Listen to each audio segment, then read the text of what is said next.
পানিবন্দী হয়ে ভোগান্তিতে 20,000-এর বেশি মানুষ। টাঙ্গাইলের ভুইয়াপুর থেকে বন্যা পরিস্থিতির আরও খবর জানিয়েছেন সহকর্মী কাউসার আহমেদ। আছি টাঙ্গাইলের ভুইয়াপুরের কষ্টাপাড়া গ্রামে। কয়েকদিন যাবৎ যমুনা নদীর পানি বৃদ্ধি পেয়ে এই গ্রামের সড়ক ও বসতবাড়ি প্লাবিত হয়েছে। এতে করে শত শত মানুষ পানিবন্দী হয়ে পড়েছেন। আর এতে এই এলাকার যারা প্রবীণ রয়েছেন, শিশু রয়েছেন, তাদের চরম ভোগান্তি পোহাতে হচ্ছে।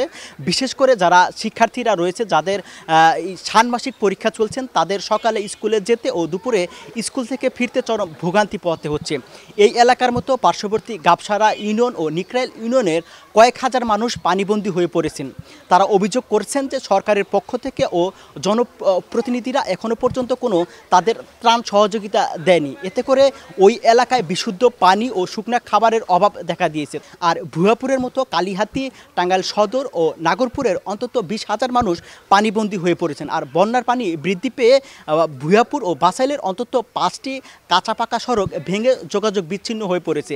আর এছাড়াও টাঙ্গাইল সদরের পল্লী এলাকায় অনেক ফসলি জমি যমুনায় ভাঙনে বিলীন হয়েছে।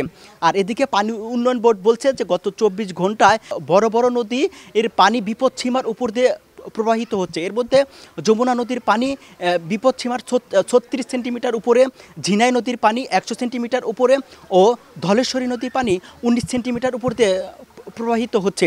আর এদিকে জেলা প্রশাসক বলছেন যে বন্যার্তদের জন্য পর্যাপ্ত সংখ্যক ত্রাণ সহায়তা রয়েছে। এগুলো স্থানীয় জনপ্রতিনিধি ও উপজেলা প্রশাসনের মাধ্যমে এগুলো হস্তান্তর করা হবে। তো এই ছিল টাঙ্গাইলে বন্যা পরিস্থিতির সবশেষ তথ্য।